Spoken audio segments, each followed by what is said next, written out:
Assalamualaikum warahmatullahi wabarakatuh. Selamat sore teman-teman semuanya. Di podcast kali ini kita ada narasumber yang keren banget nih, yaitu Kak Yoga Aditandanu.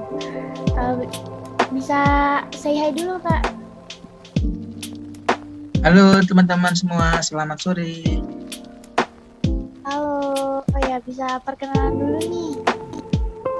Oke, jadi sebelumnya perkenalkan, namaku Yoga Aditandanu, bisa teman-teman panggil Yoga, dari Universitas Brawijaya, Fakultas MIPA, jurusan Fisika,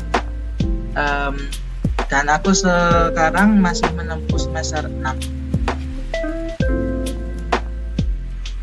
Oke, nah, FYI nih Kak Yoga nih kemarin menjadi tim terbaik waktu event writing class di Fosman. Selamat ya Kak. Alhamdulillah, terima kasih banyak. Oke, gimana nih rasanya jadi tim terbaik writing class nih? Ya, kalau ditanya rasa itu yang pasti senang lah dan bangga sekali bagi saya dan tim karena dapat meraih penghargaan tim terbaik di salah satu organisasi yang luar biasa seperti Fosman ini. Besar harapannya penghargaan ini dapat menjadi pijakan awal bagi saya dan teman-teman tim untuk dapat menumbuhkan semangat berkompetisi lagi ke depannya. Amin. Oke, keren ya. Oh ya, kemarin itu kan ada dua sesi writing class. Nah, dari Kak Yoga ini kan udah mengikuti dari awal ya, Kak. Ilmu apa sih, Kak, yang didapat dari writing class 1 dan 2? Waduh, tentunya banyak sekali ya yang saya dapatkan dari agenda writing class 1 sama 2. Pada agenda writing class 1 sendiri, saya itu dulu mendapatkan ilmu tentang bagaimana cara menciptakan karya tulis ilmiah yang baik hingga menjadi juara. Dan tentunya itu di dalam karya tulis ilmiah tersebut itu kita memperbaiki kualitasnya. Di sana saya diajarkan dengan menggunakan benang merah dalam pembuatan karya tulis ilmiah. Nah, benang merah tersebut itu dapat terdiri dari latar belakang penelitian, identifikasi masalah, rumusan masalah, kajian pustaka, kerangka pemikiran, hipotesis, hingga metode penelitian yang diangkat. Nah, selama pandemi seperti sekarang ini, tentunya kita itu sangat kesulitan ya buat melakukan riset atau penelitian di laboratorium. Ya, di writing class 1 itu saya diajari bagaimana cara membuat metode penelitian yang diperoleh dari sumber literatur, jurnal, dan sebagainya gitu. Jadi kita nggak perlu ke laboratorium, jadi kita tinggal membaca jurnal dan menganalisis gitu mengenai ide kita bagaimana, apakah efektif atau tidak. Nah, kemudian pada writing class kedua itu saya ingat dulu itu saya menjadi MC. Nah, pada waktu itu dengan saya menjadi MC itu malah lebih fokus gitu dalam mendengarkan dan memahami materi dari pemateri. Nah, dari sana tuh saya lebih saya lebih paham bagaimana cara membuat sebuah ide yang kemudian kita aplikasikan ke sebuah karya tulis ilmiah. Ya, mungkin seperti itu. Oh iya, kemarin jadi MC ya, Kak, waktu yang writing class 2. Iya. Dari situ juga kemudian Kak Yoga menyusun KTI juga ya. Nah, itu bisa diceritain, Kak, gimana cara mendapatkan idenya, kemudian garis besar KTI-nya, Kak. Nanti mungkin bisa menginspirasi teman-teman yang mendengarkan podcast ini. Oke, untuk cara membuat ide sendiri ya, dari aku sendiri sih ada beberapa cara sih buat membuat atau menentukan sebuah ide dalam membuat KTI itu. Yang pertama itu kita tuh harus peka terhadap lingkungan sekitar. Nah, dulu itu di pembuatan KTI yang aku daftarin ke writing class itu, aku melihat di lingkungan sekitar itu banyak sekali limbah masker yang tidak terpakai. Nah, dari masalah itu, aku angkat sebuah ide, yaitu menjadi sebuah material serat nonwoven gitu ya, terus digunakan sebagai penurun suhu ruangan. Nah, itu dan aku dulu itu kami dan tim kami itu melakukan sebuah eksperimen sederhana lah, nggak perlu kayak ke laboratorium dan lain sebagainya gitu. Jadi yang pertama itu kita harus peka terhadap lingkungan sekitar, nggak boleh cuek. Jadi kalau misalkan ada masalah di lingkungan sekitar kita itu, kita bisa angkat sebuah permasalahan tersebut untuk kita selesaikan dengan menjadikan sebuah ide. Nah, ide tersebut bisa kita angkat menjadi ide KTI. Kemudian yang kedua itu, kita jangan malas baca-baca jurnal dan artikel dan melihat konten YouTube yang sekiranya itu sangat bermanfaat gitu bagi kita. Jangan cuma membaca komik atau dan sebagainya, tapi kita juga bisa membaca kayak jurnal ilmiah gitu kan. Di sana tuh banyak sekali ya kayak inovasi-inovasi dari orang yang sudah ada. Nah, itu pasti kan terdapat beberapa kekurangan. Nah, dari kekurangan tersebut kita bisa tambal menjadi sebuah ide yang baru, inovasi yang baru. Kemudian yang ketiga itu selalu ajak orang lain untuk brainstorming. Jangan sendiri gitu, soalnya belum tentu ide kita itu dapat diterima oleh orang lain. Jadi saran dari aku sih, ajak orang lain untuk brainstorming mengenai ide kita sendiri. Nah, biasanya itu kalau nggak teman ya dosen pembimbing. Biasanya kalau dosen pembimbing itu lebih punya wawasan luas gitulah daripada teman. Tapi nggak menutup kemungkinan kalau teman-teman kita juga bisa gitu buat diajak diskusi mengenai ide dalam membuat KTI. Kemudian yang keempat itu jangan ragu, jangan males buat ikut webinar gitu mengenai kayak SDGs 2030, mengenai kayak webinar energi dan lingkungan dan sebagainya. Dari webinar tersebut biasanya tuh saya memperoleh sebuah ide tentang membuat karya tulis seperti esai ilmiah maupun KTI. Dan mungkin begitu tips buat menentukan sebuah ide dan KTI. Wah, luar biasa ya, ada banyak nih tips and triknya dan juga cara menulis ide ya Kak. Tadi dimulai dari peka terhadap lingkungan ya. Nah, tadi juga sudah dijelaskan juga KTI yang disusun oleh Kak Yuga itu terinspirasi dari limbah masker di lingkungan ya Kak, karena COVID gitu. Oke, dan juga tadi jangan malas ya Kak, jangan malas membaca jurnal. Nah, biasanya Kak Yuga nih mengakses jurnalnya dari website apa Kak? Ada website khusus gitu tidak ya? Ya, mungkin dari teman-teman tuh kalau pas kuliah dan melaksanakan praktikum itu pasti nggak asing lah namanya Google Scholar. Nah, itu biasanya menjadi rujukan pertama aku. Terus ada lagi website lagi itu namanya, buka aja teman-teman, Mendeley.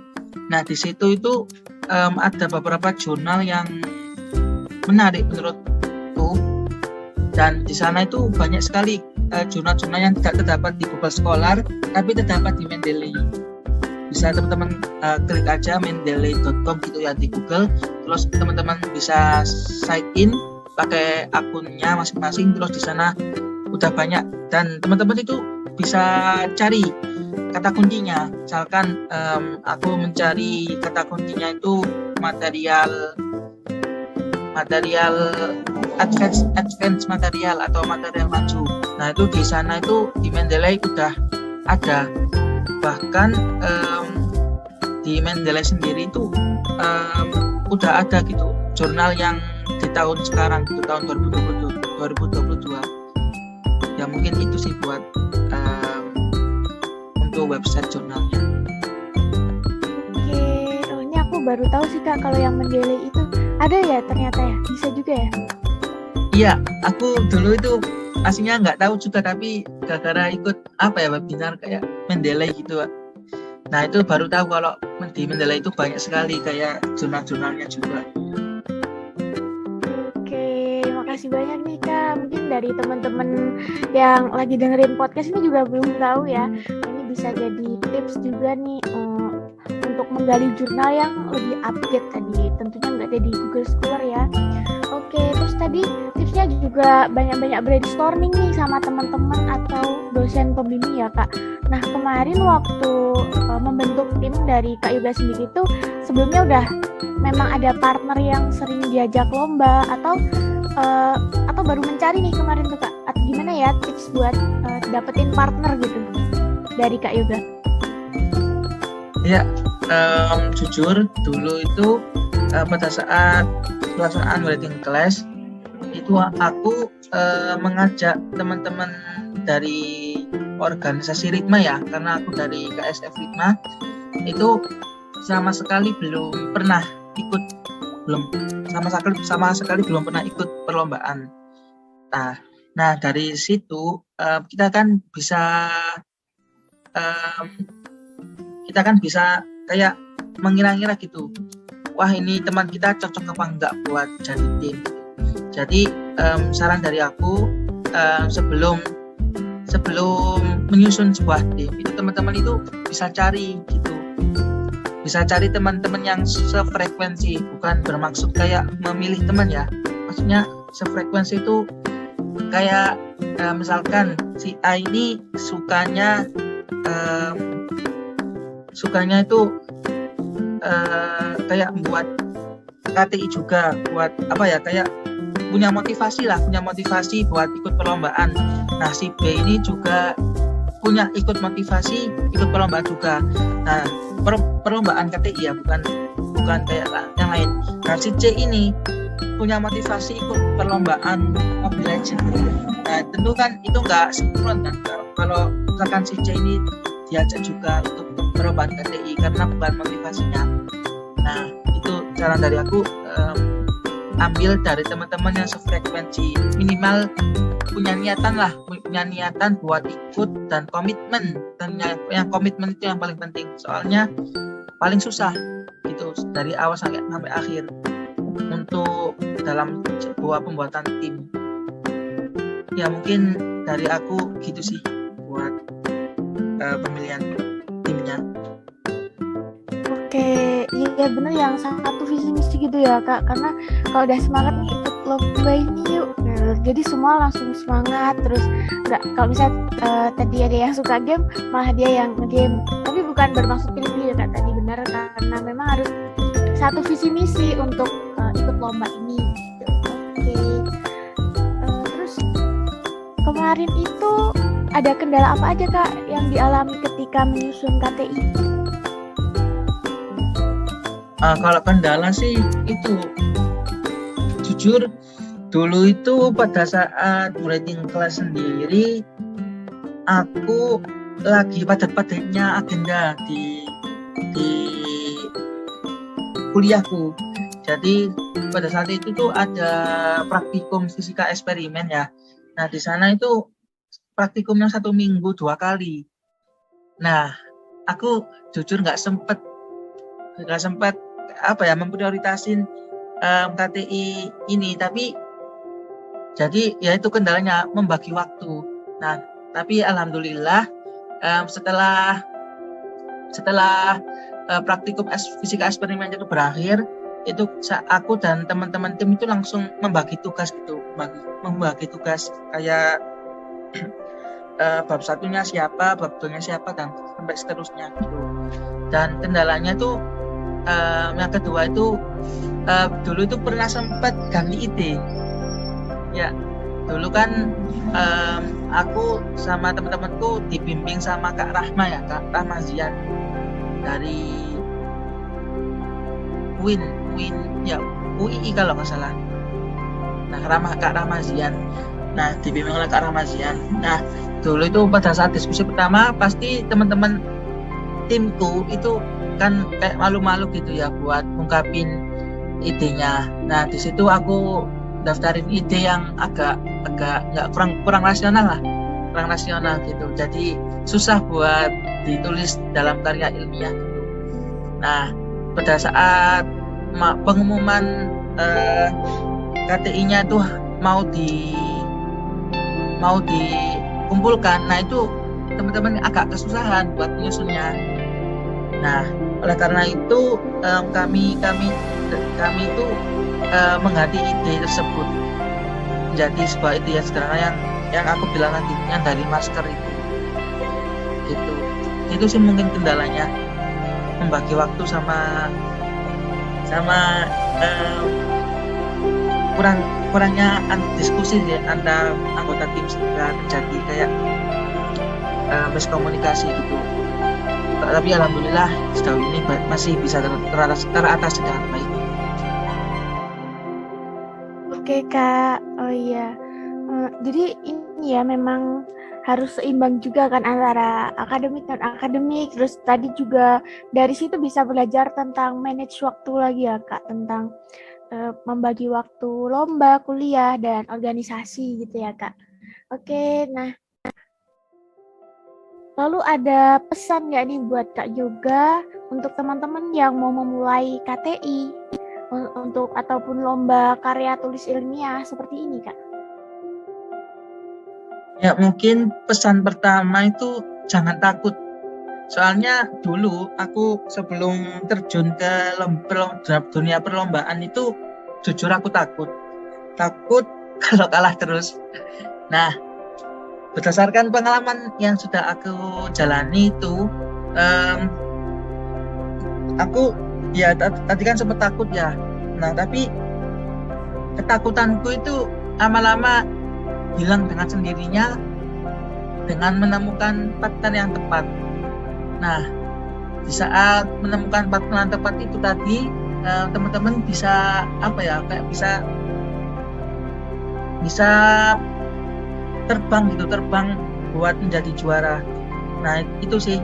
Pokoknya hilangkan rasa takut dan jadikanlah kekalahan itu menjadi motivasi untuk lebih semangat lagi ke depannya. Gitu. Ya mungkin itu sih pesan dari aku, jangan takut dan semangat, nggak boleh putus asa kalau kalah gitu, karena jujur setiap kompetisi itu pasti ada yang namanya kalah dan menang, nggak mungkin ada seri gitu, pasti ada kalah dan menang. Oke, benar ya Kak. Karena kalau belum mencoba kan kita juga belum tahu ya bagaimana medan perangnya, bagaimana roller coasternya nih, euforianya juga nanti ketika menang ataupun kalah. Pokoknya memang jangan pernah takut untuk mencoba. Oke, ini buat teman-teman yang mau menulis KTI atau yang mau memulai menulis untuk ikut lomba KTI, jadi jangan takut untuk mencoba. Oke, mungkin itu aja ya dari podcast sore ini.